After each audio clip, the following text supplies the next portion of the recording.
Jā, es te runāšu tādu jautājumu, kas manī mocījis jau sen un joprojām moka, tas ir tās literatūras un realitātes attiecības, ja tā par reālismu.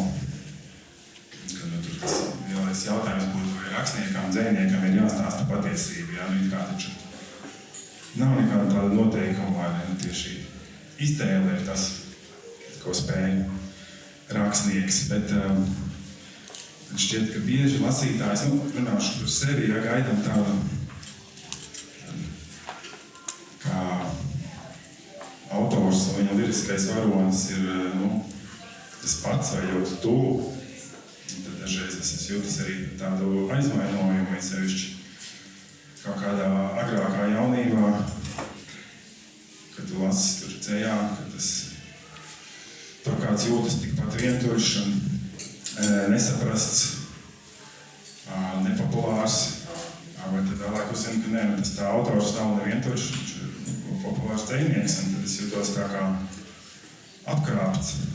Tur Francoza Ardija, ļoti mīļa franču dziedātāja, kas ir brīnišķi skaistula, tad viņa dziesmā, ka visi zēni un meitenes iet sadaužies rokā, tikai viņi neviens neiet. Es domāju, kā es tam neticu, Francoza, kāpēc tu tā melo un kāpēc vispār šie veiksmīgie cilvēki raksta par tādu, kā iet neveiksminiekiem, ja, jo paši tās veiksmīgās dzīves ir tā kā neinteresantas.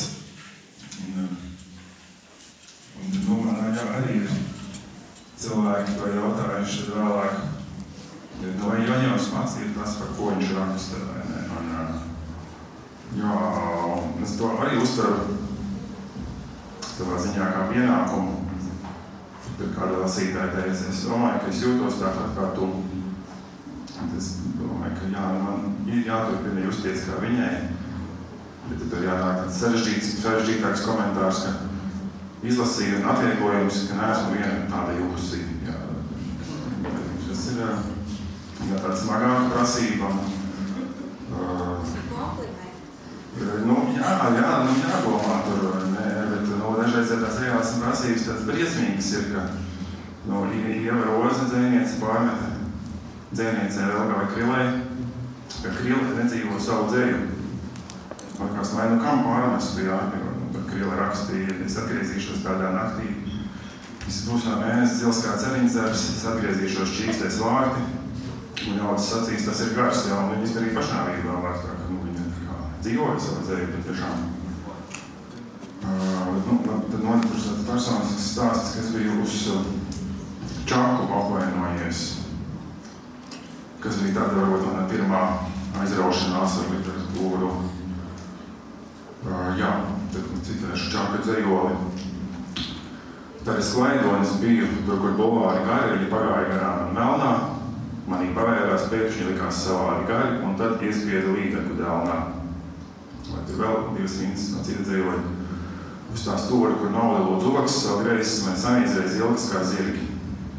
Varbūt biežāk citētie vispār Čaka dzejoļi, vai ne? Un tad tur parādās šis upaks, jā, pret kuru ļoti empātiski izturas dzejnieks.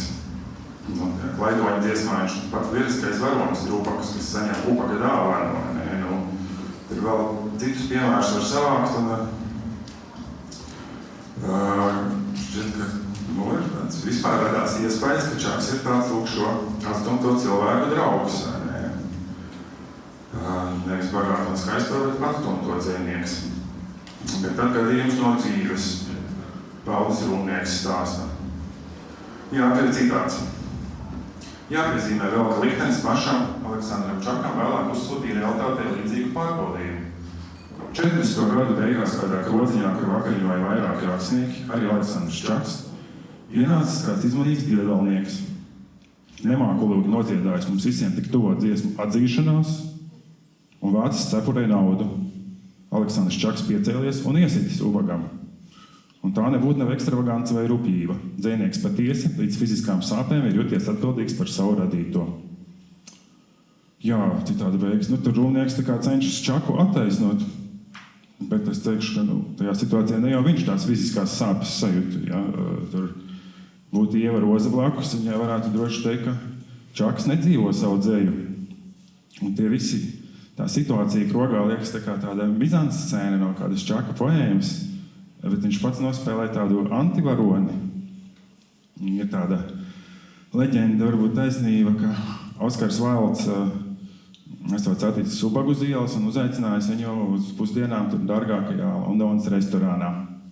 Nu, ne jau tā labsirdības dēļ, bet lai snobus kaitinātu, bet šķiet, ka ubagam veiksmīgāk ir satikt tādu turīgu dekadentu, nevis modernu tādu apašu frakā, jā. Un vispār es to līdz galām nesaprotu, kāpēc viņš iesita tam ubagam, jā. Tad nāk, ka viņš ir citādāks nekā viņa liriskais varonis. Tad vēl citāds Arnolds Auziņš sarakstījis grāmatu. Arī rakstnieks ir cilvēks mazā latviešu literatūras vēsture anekdotēs. Tur tās anekdotas ir daudz interesanti, bet vispār tā kā metas skumji, cik tā latviešu literātu dzīve garlaicīga ir bijusi, vai ne? Un te par Čaku viņš stāsta. Cik tāds sāks. Dzejā sevi Čaks attēlojas kā trakulīgu pašpuiku, lai gan dzīvē tāds nemaz nebija. Reiz ballē uzlūzis uz deju meiteni, redzējis, ka šī baidās no viņa. Nebīstieties, viņš mierinājas. Dzejnieks nav tas pats, kas cilvēks. Jā, man tā situācija vispār liekas jau tāda neticama. Es nezinu, kāpēc lai meitene baidītos no Čaka, bet viņš pats varbūt gribēja tā justies. Bet, labi, tad es varu tā samiernieciski pieņemt arī šo tādu Čaka uzstādījumu, jā, ka viņš tāds kusls vienpatis, kur vienīgie piedzīvojumi dzejā, jā, kur tur varam dzejoli teikt mīļātu ballē, kur dāmas ar garām šlepēm, bet es te ārā uz trepēm, vai ka visu, ko sev kāri alku, redzu citu izdzeram kā malku, paliek pāri tukšos savus smags kauss. Tas arī man šķiet tāds labs modelis, ar ko es varu identificēties. Bet tad vēl tur jau gāja gadi, un Čaks turpināja mani pārsteigt. Nāca man rokās tāds dokuments, kas apliecina, ka Čaks iekolies arī tādos interesantākos piedzīvojumos nekā tur dēļa ar meiteni. Dokuments saturs tas tāds rokraksts. Citēju. Es Aleksandram Junkaram, Aleksandrs Junkars grafiķis, Čaka draugs tad, es Aleksandram Junkaram esmu noskopstījis dirsu. Es esmu cūka. Aleksandrs Čaks Rīgā 1943. gada martā. Un tur seko paraksti pats Čaks un visi, kas bijuši klāt un to redzējuši. Tā ballējās arī Čaks un atpūtās. Un tad es jau vairs visai nesaprotu, ka viņš tāds dzejā ir pašpuika, dzīvē pieklājīgs un rāms cilvēks, bet privātos pasākumos, bučo dibenus, jā, tāds 3 līmeņu Čaks. Jā. Un, labi, bet tas ir tāds personiskais realisms, personības realisms, emocionālais, ja, bet, vēl jau daudz biežāk pārmet rakstniekam to, rakstītā ticamību, teiksim.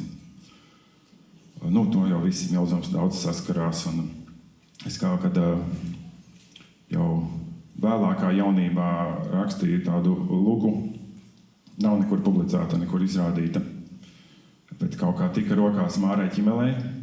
Lugā tur daudz alkohola lietošana notiek. Bet Māra Ķimele izlasīja un teica, autors pats laikam nekad nav dzēris. Ja viņai likās tādi nereālistiski tie apraksti, bet tad es neko jau neteicu, bet domāju, vai Čaks ir tik izdzēris, cik Matīsā kausu bajārā, kur panam vēters pārplīst beigās, jā. Bet labi, tā izlaid. Un tad pēc Jelgavas 94 man bija jau vēlāk nāca pārmetumi, kur es aprakstu to vietu Biržu, kur mežā braucām katru svētdienu vairākus gadus. Es tur braucu mainīties ar kasetēm, bet tad jau nāca erudīti cilvēki pārmetumi, Kaut es neteicu, ka tur notika kaut kā citādāk. Nē, viņi teica, ka tādas vietas vispār nav bijis. Jo tajā laikā jau varētu arī citur nopirkt un nebija tādas vajadzības, un nekas tāds vienkārši nav bijis. Tur pat aizsnāja vienkārši visas manas atmiņas tika izsvītrotas. Es pat uzmeklēju Sinisteru tādu metālistu, kurš šeit tur bija katru sēdienu, jautāja viņam, bet vai tas tiešām bija, vai es to izdomāju? Nē, viņš teica, ka bijis tomēr. Bet jā, es vispār visbiežāk šo reālismu pārmeta detektīvu žanram, un tur es vēlējos apskatīt vienu Andra Kolberga kriminālu romānu, bet droši vien jau nepaspēšu, bet varu tā apmēram. Visi zina, kas ir Andris Kolbergs, ja mūsu tur klasiķis detektīvu žanra, un tieši viņam tas ir sociālistiskā realisma laiks, un arī viņš personiski, man liekas, ļoti pievērš uzmanību šīm detaļām, un man viņa mīļākais romāns ir Krimināla lieta 3 dienām. Tas ir viņa pirmais romāns, un vispār rakstniekiem nepatīk, ja viņu pirmā grāmata kādam ir vismīļākā, bet neko, tā gadās. Un šī Krimināla lieta 3 dienām tika balstīta uz reālu notikumu. Un pēc tam arī filma tika uzņemta, ko konsultēja Olejs Svaznis, kas bija tur izmeklētājs, pēc tam iekšlietu ministrs. Un Kolbergs pats to bija ļoti pētījis, un tāpēc es gribēju salīdzināt, kā tas notika īstenībā un kā tas ir romānā. Un tur ir ļoti interesantas atšķirības, pat tādas pārsteidzošas. Jā, pusminūte. Nē, tas bija 3, jā, labi. Tātad, bet tāpat es nepaspēšu, paliks intrigiem. Ka tur ir tā pati noziedzīgā schēma, ka 2 noziedznieki, viņi nolēma aplamvēt inkasentu auto. Inkasenti, kas ievāca skaida naudu veikalos, jā. Un tad 70. gados to inkasenti brauca ar taksometru. Un tad tā kriminālā ideja ir, ka neutralizē to īsto vadītāju, un taksista vietā sēžas bandīts, un tad vadā tos inkasentus, un viņi dodas uz veikalu. Jau, kad nauda ievākusies pilna kule, tad tur veikalā stāv otrs partneris un gaida, kad iedīsies taksista, tur viņi uzbrukšiem inkasentiem savāc naudu. Jā, labi, bet īstajā notikumā plāns mazliet atšķīrās. Viss tā pati ideja, bandīts sēžas taksometra vadītāja vietā, bet viņa partneris gaida nevis veikalā, un tas man likās jau kāds jucis, bet viņš sēž tā taksometra bagažniekā. Kas likās, jā, diezgan ekstravaganti, kā viņš spēs izkāpt ārā tad, kad vajadzēs. Bet tur bija izdomāts, jā, ka izkāps tas bandīts vadītājs tā kā pārbaudīt riepā spiedienu, pats paspārdīt riepu, tad viņš atvērs to bagažnieku un leks ārā tas bandīts. Jā. Tas pret visām instrukcijām, viņš nedrīkstēja izkāpt no mašīnas, bet viņš uz to brīdi jau ir tur sačamojies ar tiem inkasentiem. Bet sanāca citādāk, ja tajā Kolberga variantā tur atspīdēja gaisma stikla durvīs un apžilbināja to bandītu, un viņš nespēja pietiekami ātri noreaģēt, tāpēc viņiem vajadzēja rīkoties tur tā drastiskāk, uzreiz nevis apdullināt, bet nonāca līdz slepkavībai. Sākās problēmas, ja nevar paredzēt visas nejaušības. Bet realitātē, kas notika, tas ir 9. janvāris. Lūk, viņi nonāk tā rotā pie kafejnīcas Sturaida. Viņš atver to bagažnieku, bet, diemžēl, tas viņa partneris, kas bija tas stiprinieks sitējs, tam bija sitēja loma, viņš bagažniekā bija nosals dzīvs, bet viņš nespēja izkāpt ārā, viņš bija pārsals. Tāpēc vajadzēja tam gudriniekam rīkoties vienam, tas palika tur bagažniekā. Un vēl, kāpēc vispār viņš iespējams bija paredzējis šis bagažniekā sēdētājs, ka būs augsti. Ja viņš bija uzvilcis tādu neilona jaku, bet, kad viņi sāka braukt, tad šis vadītājs, bandas vadītājs, kurš sēdēja pie stūres, apstājās un lika viņam to jaku novilkt. Ja varēja dzirdēt salonā, kā čaukstā neilona jaka, tā, ka viņam nācās novilkt un nosalt. Un tāpēc viss izgāzās. Bet, tālāk tur vēl sliktāk. Tas, kā te arī beigsim, bet, tur tie secinājumi neizbēgami bija tādi, ka krimināla romāns izskatās daudz ticamāks nekā tā reālā lieta. Jā, un tas ir tur kaut kas tai tēmā ir tāds, kas mani ļoti uztrauc. Jā, es par to kaut ko domāju izrakstīt. Jā. Paldies!